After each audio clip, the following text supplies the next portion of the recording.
کیا وجہ ہے کہ ہم عید میلاد النبی نہیں مناتے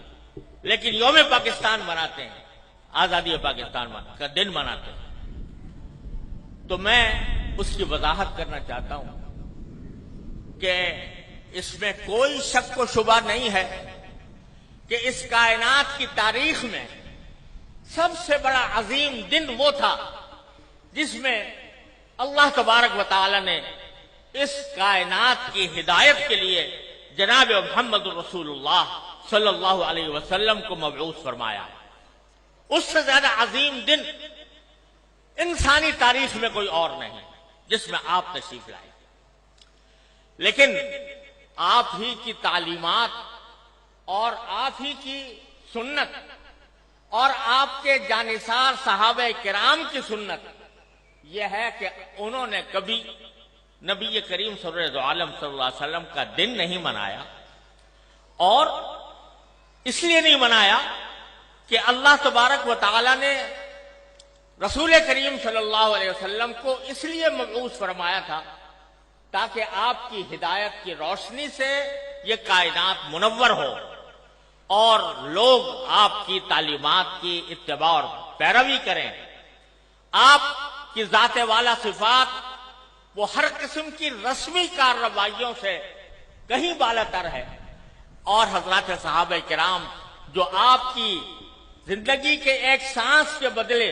اپنی ساری زندگیاں نچھاور کر سکتے تھے، انہوں نے کبھی یہ دن نہیں منایا۔ جب انہوں نے جو کوئی چیز نہ منائی ہو اور انہوں نے اس سے اعتراض کیا ہو اور اس کے بجائے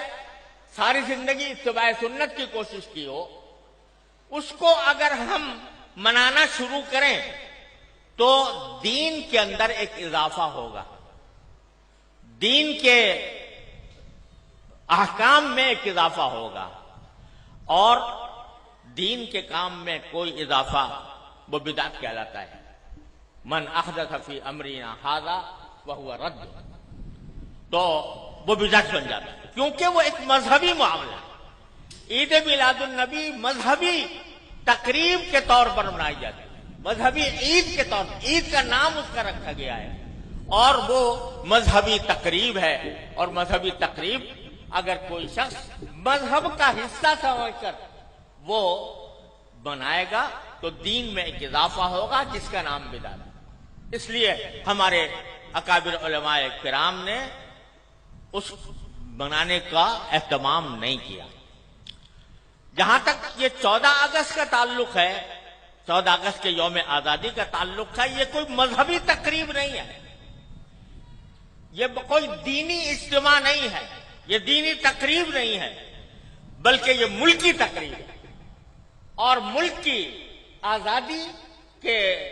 طور پر، اس کے ایک نشان کے طور پر اس کو منایا جاتا ہے۔ کوئی شخص بھی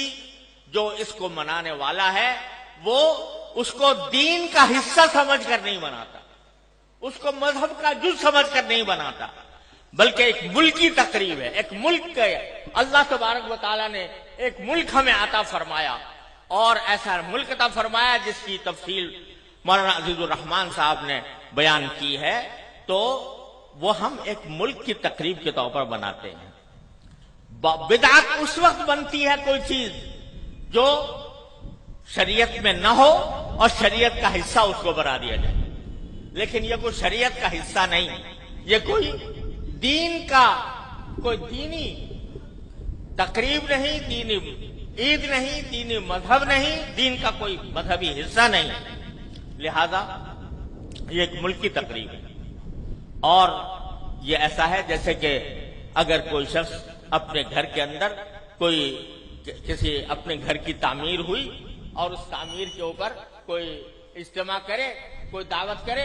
تو یہ کوئی مذہب کی تقریب نہیں ہے، کوئی دین کی تقریب نہیں ہے۔ اسی طریقے سے ہم یوم آزادی پاکستان کا اس لیے مناتے ہیں کہ اللہ تبارک و تعالیٰ نے اپنے فضل و کرم سے یہ نعمت ہمیں عطا فرمائی تھی، اور ملکی تقریب کے طور پر اس کو منایا جاتا ہے۔